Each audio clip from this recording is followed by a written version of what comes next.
What's up, everybody, and welcome to the Early Wedge. It's the live chat. It's the live betting show. We've got all our screens available to us. I'm sure you guys are going to be looking over your shoulders one way or the other. We got Mike McClure. We got Patrick McDonald, Jason Sobel. Where do I start? I mean, we've got a lot of sweats going on right now. We're going to create some sweats with some live bets. Patrick, how you doing today? And you got a sweat going on right now.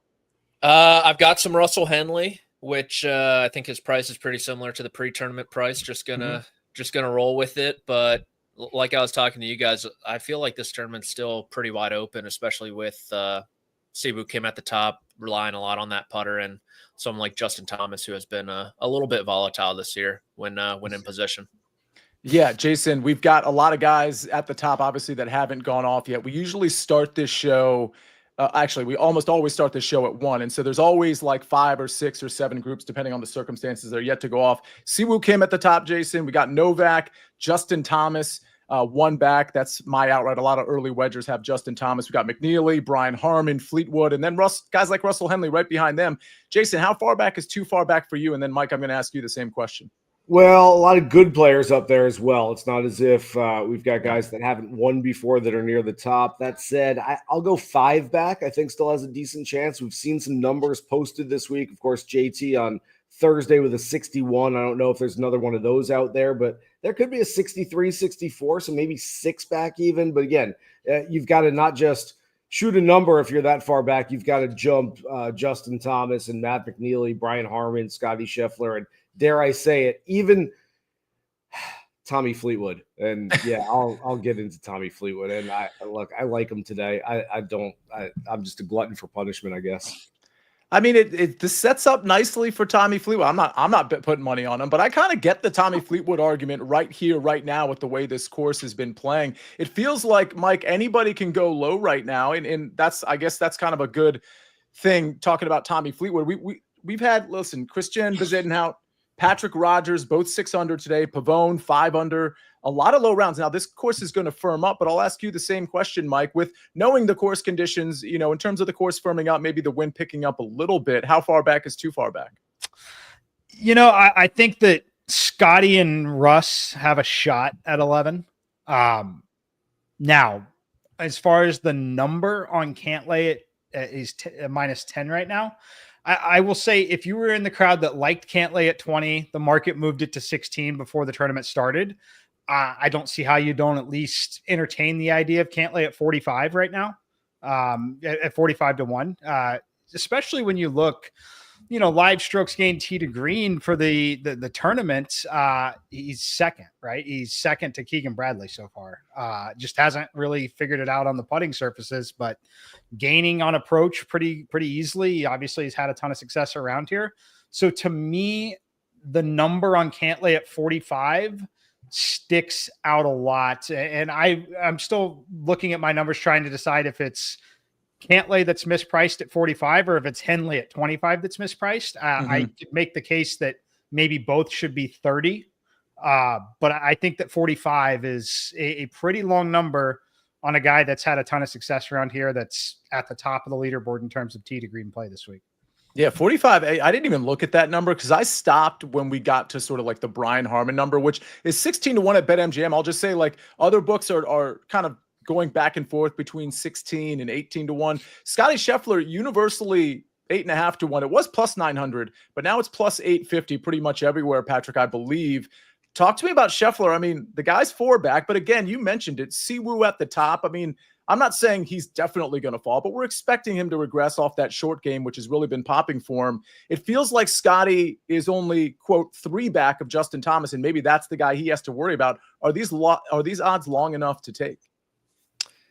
I'm not too interested in them, honestly, which is baffling. We were talking before the show, how often do you get Scotty Scheffler in the mix? Close to 9 to 1 on a Sunday, but there's just something right now that's slightly off for Scheffler in his game. And I look back to like a Thursday round where, or Friday actually, where he had everything going early.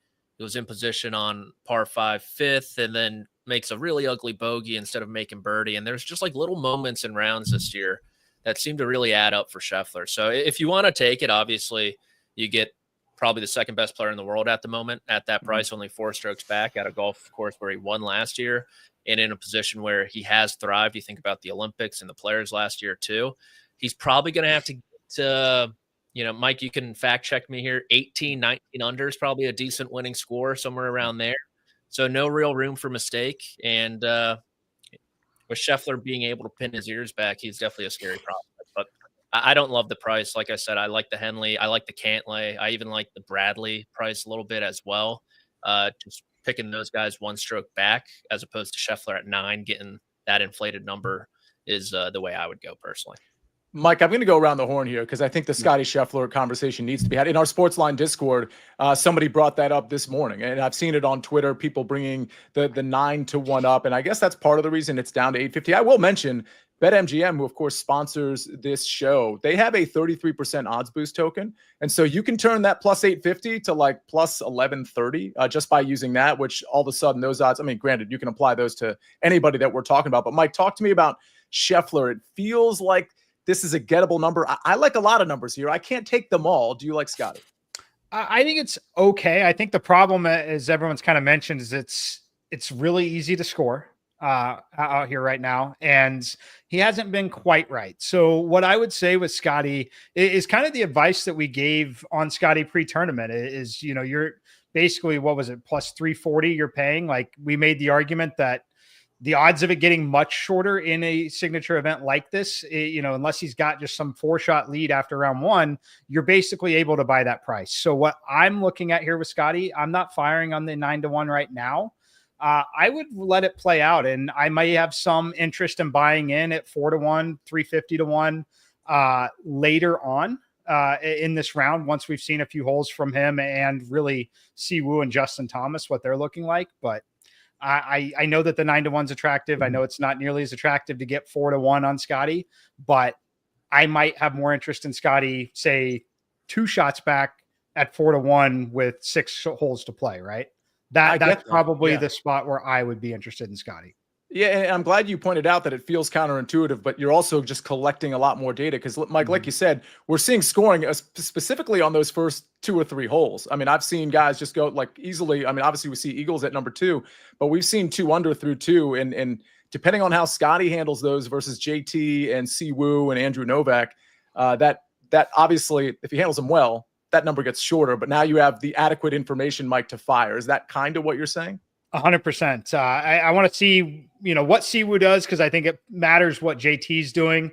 I can tell you Justin Thomas does not care about finishing second in this golf tournament at this point. JT is going to go out there and be aggressive and try to win this golf tournament. He's got the biggest range of outcomes of anyone sitting up there, which is, kind of crazy to say, I guess, a little bit. But yeah, I think what JT does on that front 9, and really more specifically the first 4 holes, the first 4 seem pretty gettable. I would need him to be 2 under after 4. I want him to be 2 under after 4.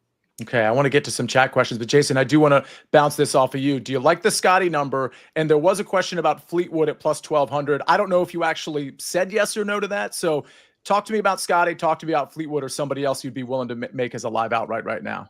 So, Sia, I agree with a lot of what's been said already. I do think there are good numbers out there. It's sort of a choose your fighter situation. You're not going to pick up Scotty and Fleetwood and Harman and Cantlay. At some point, you've just got to make a decision and try to figure out which guys or just guy that you like the best. I do like Fleetwood. And again, I don't know why I like Fleetwood. The stats don't show that, tee to green, he hasn't played his best golf this week. Obviously a really good ball striker, but the ball striker has been about field average. He's doing most of the damage with his wedges around the greens and a little bit with his putter. So that doesn't bode well for today. But I do think it's a really good day for the chasers. I think this is an interesting golf course because it's hard to play defense on this golf course. You can make some bogeys out there, as we've seen on this course over the first 3 days, but you can also play some offense. And I think it's going to be really tough for Siwoo Kim and Andrew Novak in that last pairing to try to balance, trying to play a little defense and stay ahead and give everyone else a little bit of a stiff arm and yet step on the gas pedal a little too. So I almost prefer the guys who are at least 2, 3, 4 shots back, because I do think that you can play some aggressive golf. And I do think it's going to be one of those days where the last group in might be bringing in the flag sticks that, CBS is doing the winner's interview while they're still finished up top 18, which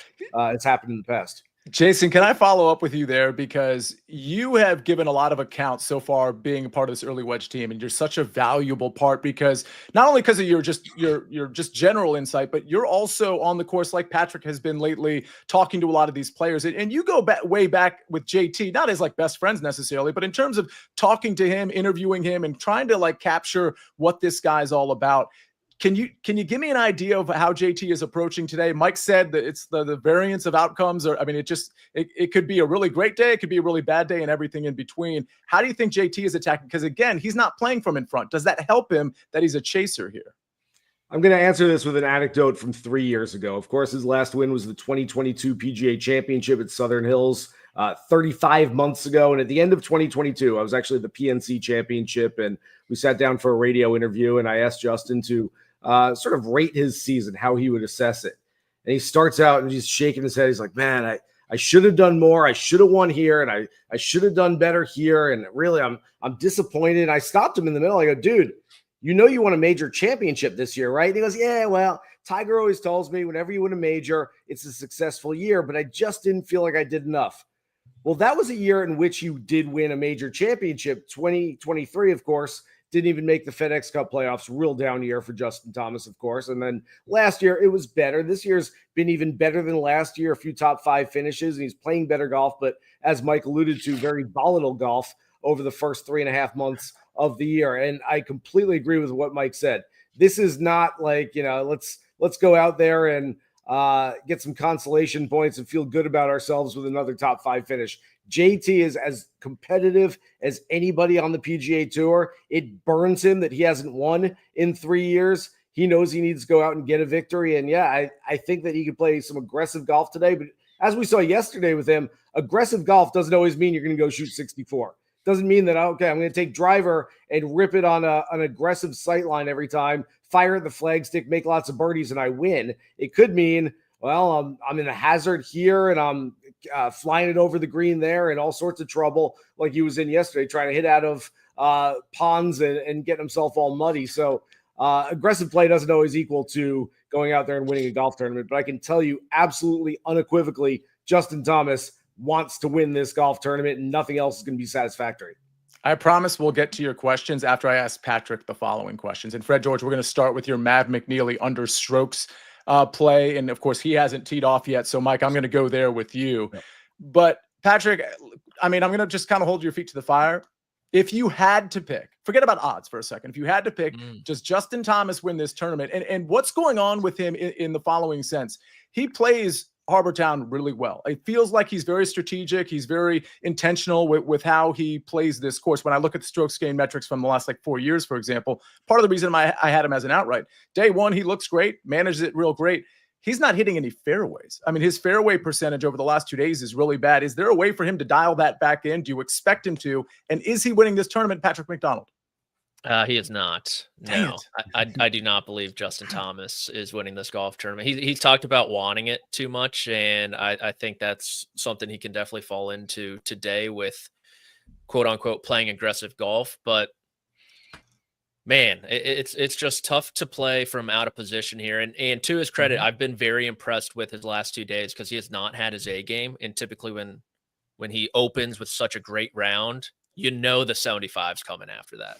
And for him to shoot what he did on Friday and Saturday, those are honestly tournament winning rounds in my eyes that he has not been doing in 2024. And so I am impressed from that sense. But I look at how crowded this leaderboard is and how honestly better the rest of the field is off the tee and positioning themselves off the tee in particular than Justin Thomas, that I'd probably say with how many competitors there are, he's not going to win. Fair enough. I mean, yeah. I mean, if you're going to take the field versus JT, I get that argument. I'm hoping it is JT. Mike, talk to me about Mav McNeely. Fred George wants to know under 16.5 strokes at -115. I'm not huge on Mav here. I think that it's okay at 69.5. I'm fine backing him at a -2 round here.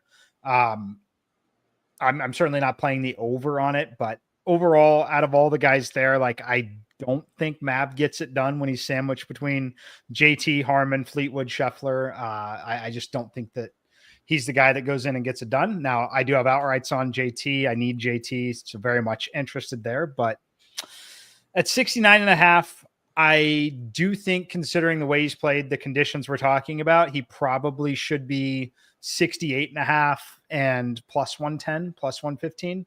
So at 69.5, which is at 68.5 is essentially where everyone else is around him.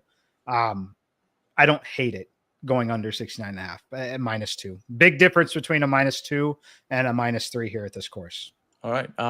Bill Florigian or Florigian, I guess. Maybe I'm sure I pronounced that wrong. He says, "Hey guys, great show. Took JT outright from the start. I don't know. I'd love to know, Bill, if that was from our influence, because I know Mike was on him. He talked about it on the DFS show. I was on him. I talked about that on the DFS and betting show. EC is on him. And I think Rick Gaiman is on JT as well. So this early wedge crew is like very heavily invested on Justin Thomas. But that's anyway, why I said he can't win, just so you guys get all the good juju. Reverse jinx. That's Falling actually on the sword. Brilliant. I appreciate that. He says, I hedged with Siwoo Kim at the beginning of Saturday. Great hedge. Have a 25% boost for today. Should I go all in on JT with it, or should I hedge with Siwoo Kim even more, or someone else? I mean, Jason, I'll fire that off of you. There's a lot going on here. I don't love Siwoo, as Patrick alluded to earlier. He's doing most of his damage with short game and putter, and that's not very sustainable. He just seems a little nervy. Even the other day on Friday after his round, he said, I'm scared of my driver. Can you imagine betting on a guy 2 days later at a short number who's scared of his driver on a tight golf course like this one? I certainly don't want to invest in him there. Look, Andrew Novak can win this golf tournament. Andrew Novak, we haven't even mentioned the name yet. The guy's played some great golf over the first 3.5 months of this year. He feels to me a different style of player, but the comeuppance, so to speak, feels to me very much like Aaron Rai last year, where it was building, and you're like, I think he's going to win at some point. And Rai, of course, did late in the summer at the Wyndham Championship. I would not be surprised if Novak wins at some point. It would be surprising to get your first win at a signature event, but I've seen stranger things. That said, I'm crossing Siwoo off my list. I'm crossing Novak off my list. Again, this comes down to a process of elimination. Russell Henley, for me, even though he won the Arnold Palmer Invitational, he chipped in for eagle on the 16th hole of the final round there. Afterwards, he talked about how nervous he was on those 3 and 4 and 5 footers, the last few holes. I am not taking a guy who gets nervous over 4-foot par putts. Sorry, Russell. He's just I'm out on him. I think he's a fantastic player and a guy that you can play every single week for top 10s, top 20s. He is not an outright play for me for most weeks until he proves otherwise. And so you start narrowing down that number on who do you like. If you gave me, if the odds are the same for everyone, who's going to win today, I'd probably lean Justin Thomas. But do I think he's got 4 or 5 times more of a chance of winning than Tommy Fleetwood today? I'd say no. And so I look at the Fleetwood number. I like it. I don't mind the Scheffler number. But again, it comes down to a matter of choice. You're not hitting all of these guys. And so I think it's just a matter of figuring out which player you like the best, just sticking with that number for now. Yeah. I mean, you go ahead, Mike. I'd say I have a question for the guys. Well, number one, comment.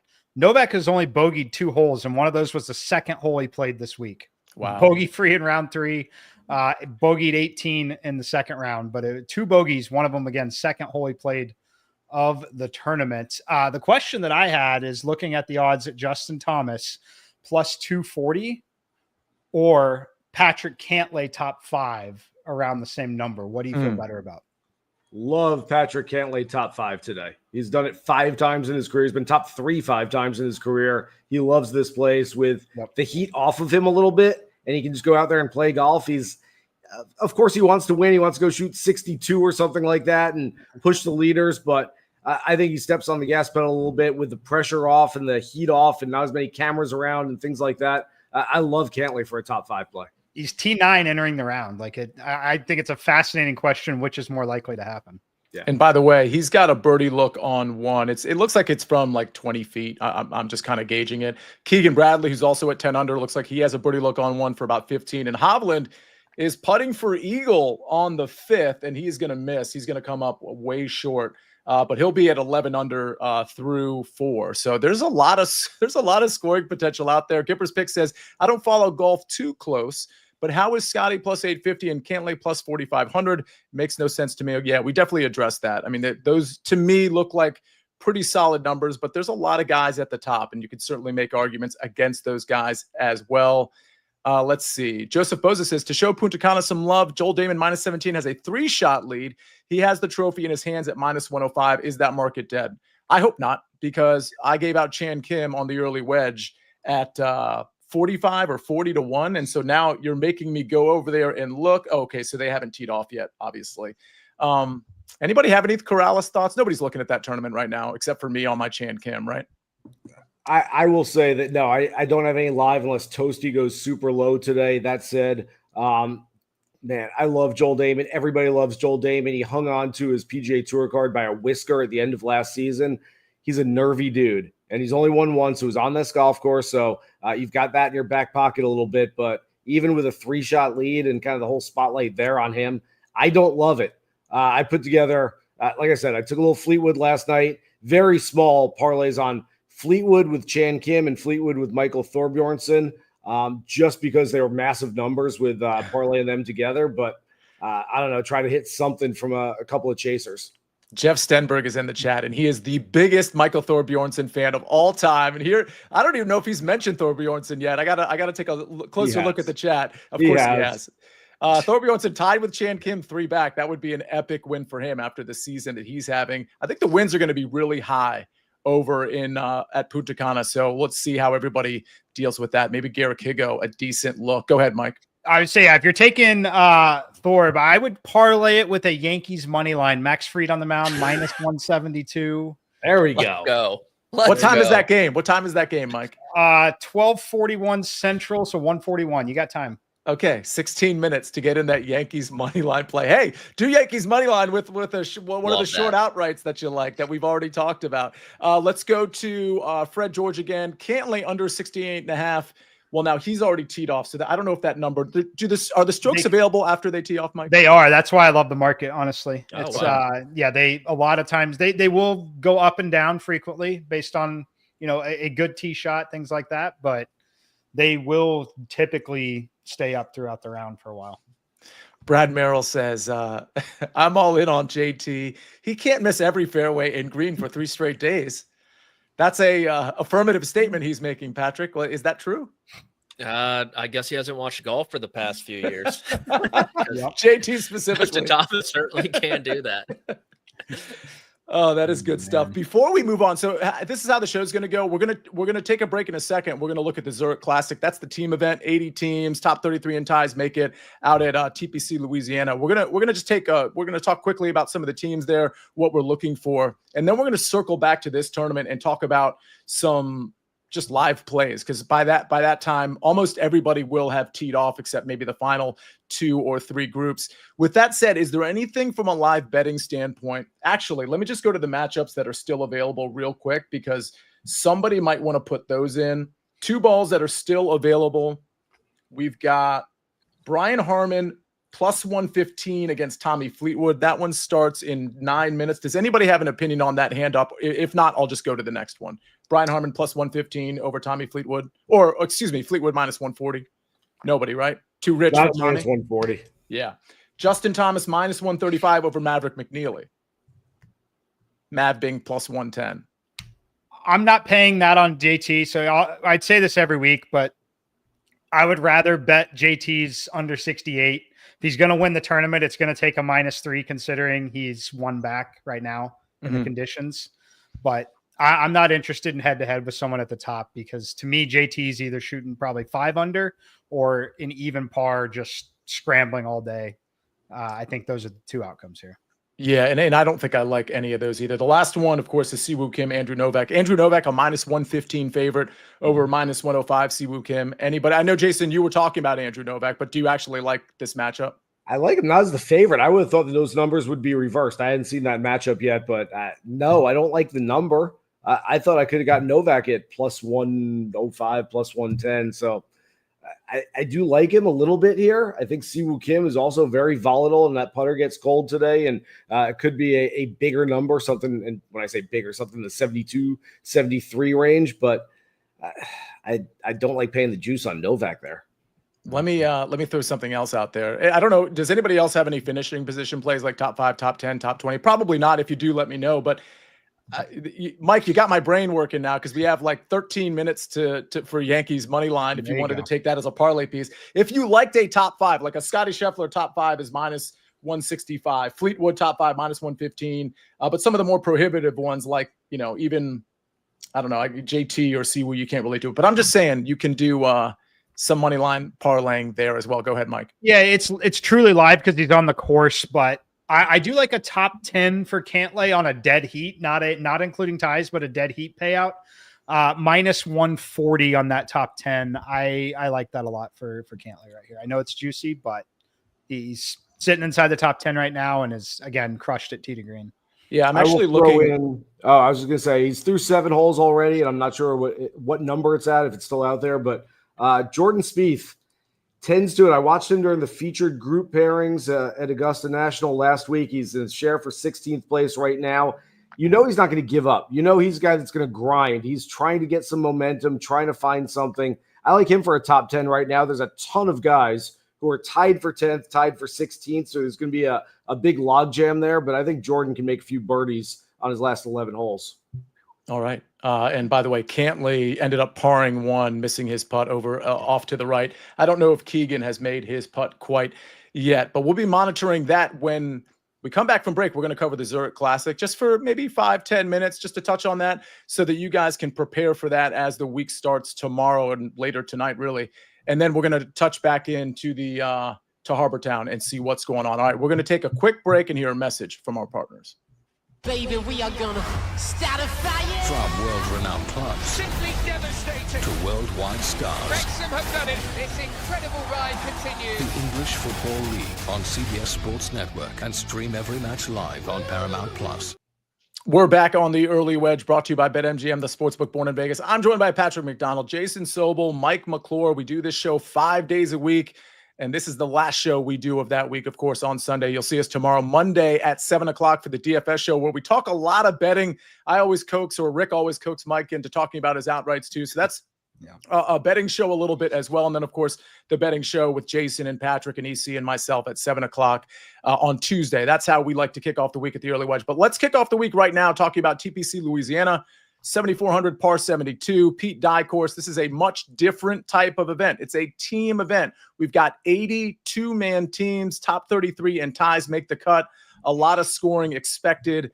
We've got best ball format, alternate shot format. It kind of goes back and forth. I think we start, just somebody correct me if I'm wrong, we start with best ball, then alternate shot, then best ball, then alternate shot. Correct, everybody? I'm getting a head nod from Patrick.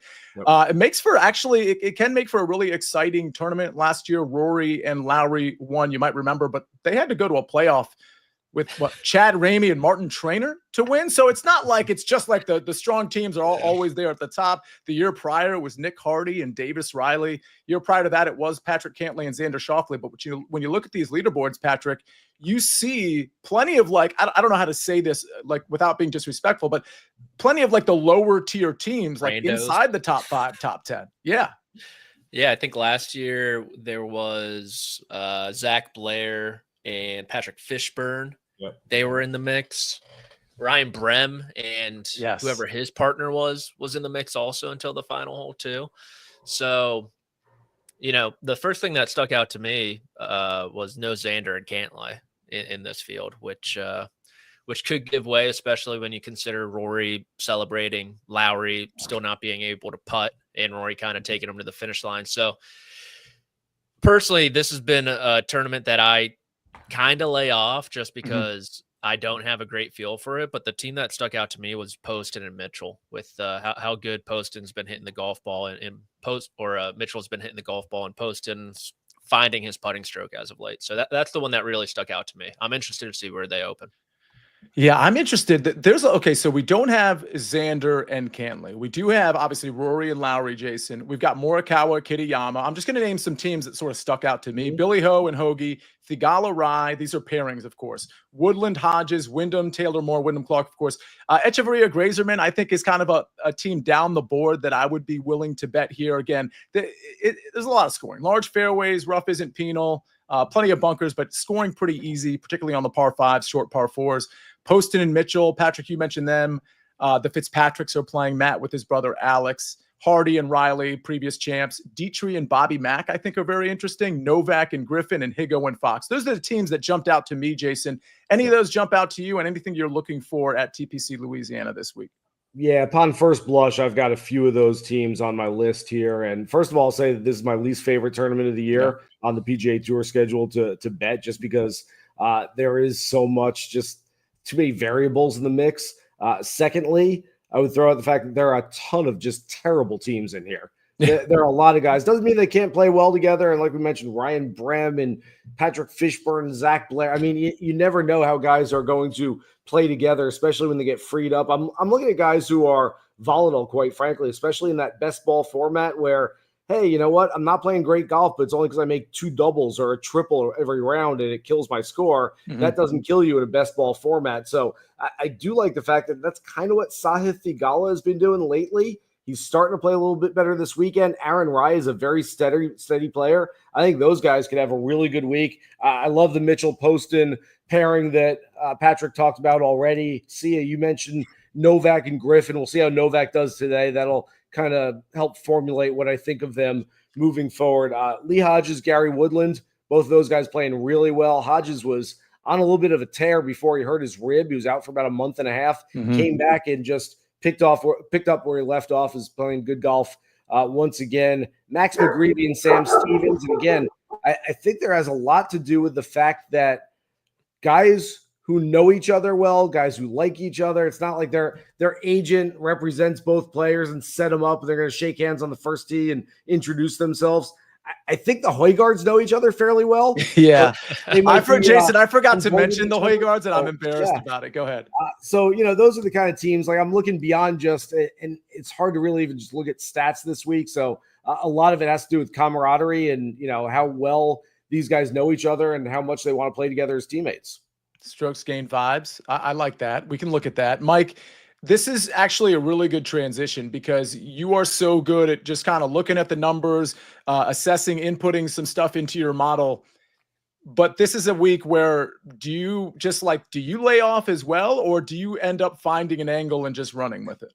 Yeah, it's actually in the years past, it's been a week that I've taken off, one of the only ones that we've taken off. So I don't do a ton of it. Admittedly, I follow the data a lot. It's just what I enjoy doing, and it is more difficult to set up. It's more difficult to set everything up and simulate it, and you don't do it often. So it's just, for the longest time, it was really never worth the effort, right? And just such a high variance event. Having said that, I like some of the guys that have been called out already, and I don't have the pairings in front of me, but the Keith Mitchell pairing I like. Ben Griffin I like just because of him individually. Bramlett and Smalley is interesting to me as well, as a real long shot.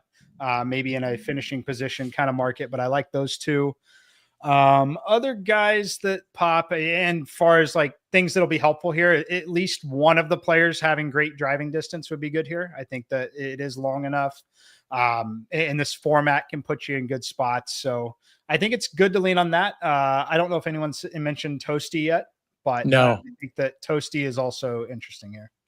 Yeah, okay. He's playing with Joe Always Highsmith. interesting. Yeah, I like Toasty. I don't know if I love Highsmith. Mike, I want to ask you, do you look at birdie average as a stat for this coming week? And again, 2 of the rounds are alternate shot. So that's great that you make a lot of birdies, even though you make some mistakes too. You get into alternate shot, and those mistakes are going to compound themselves when the other guy's got to hit another shot afterwards. But do you look at birdie average, at least for half of the rounds?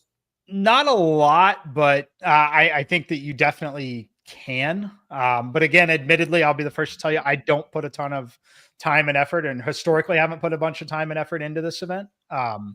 We'll see how ambitious I get over the next 48 hours on this, but looking at some of the profiles, I do want one guy to at least be long off the tee for sure. I do think this comes down to numbers. What are the sports books going to offer us on some of these teams that are like maybe a little bit down the board? Is it appetizing for us, or is it appetizing enough for us to maybe actually invest on a few teams and put a regular bankroll at least on the outright portion of this? But Patrick, there is another thing going on here, right? Like, for example, the Højgaards. you can earn a tour card here, right? And so, correct me if I'm wrong, Nikolai has his, Rasmus does not have his. Like, that element from a narrative standpoint is very much in this thing. Yeah. He has it. I'm sorry, Rasmus has his. Yeah, my bad. Okay, but he didn't have it last year. Nikolai might have lost his last year, actually. If I'm They both have their cards, I think. They both do. Okay. Okay.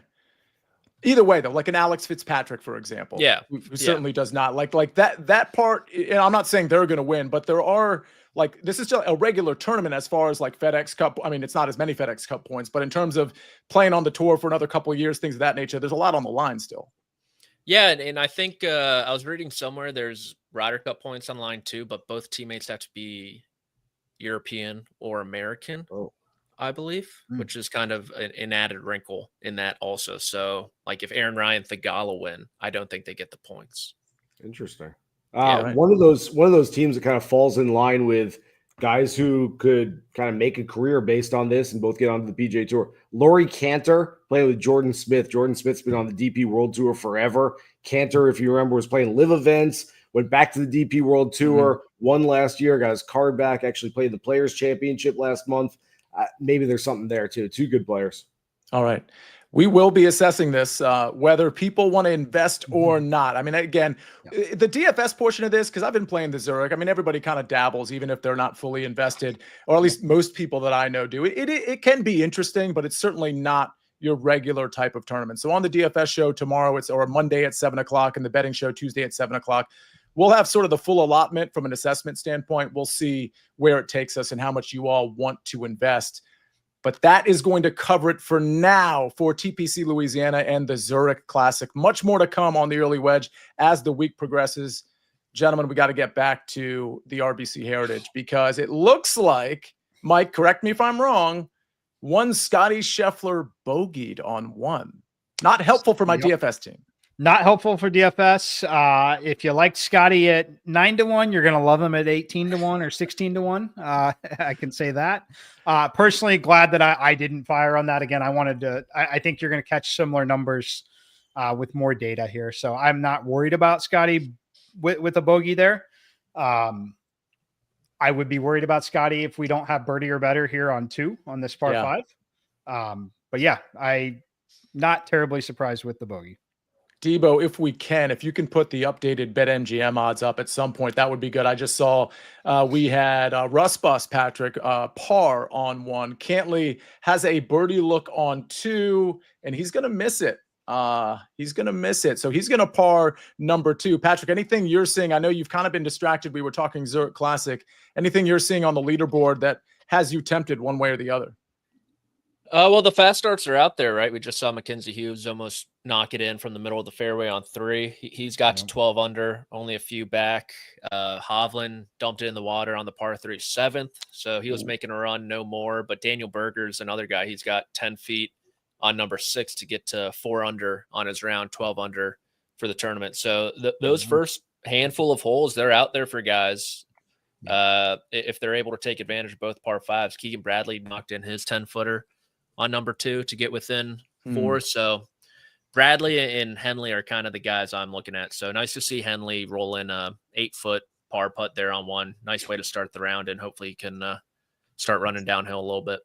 Yeah, Jason, it looks like the only guy over par inside, granted, it's only through 1 hole, inside the top 20 is one Scotty Scheffler. I noticed Jaeger 3 under, but he's only at -10, and he's halfway through his round. So he's probably not going to catch anything catching your eye as we assess this, 10, 15 minutes later. Yeah, and you mentioned there Daniel Berger. He's got 9 feet for birdie on number 6, already 3 under through 5 holes. He's a guy that's been knocking on the door for a while now. Very much like JT, Berger is burning to go out there and win something at some point. I've played him, just about every time he's played, at least some investment somewhere on Daniel Berger. I think he's going to win at some point in the not too distant future, and it could be a bigger one, unlike an Andrew Novak trying to win for the first time. Certainly wouldn't surprise me if Berger's first win in a long time comes against a big boy field at a signature event or even a major championship.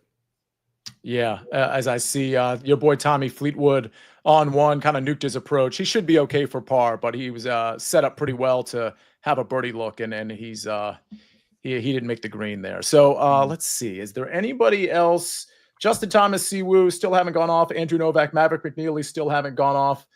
Mike, anything we need to look at before we get out of here?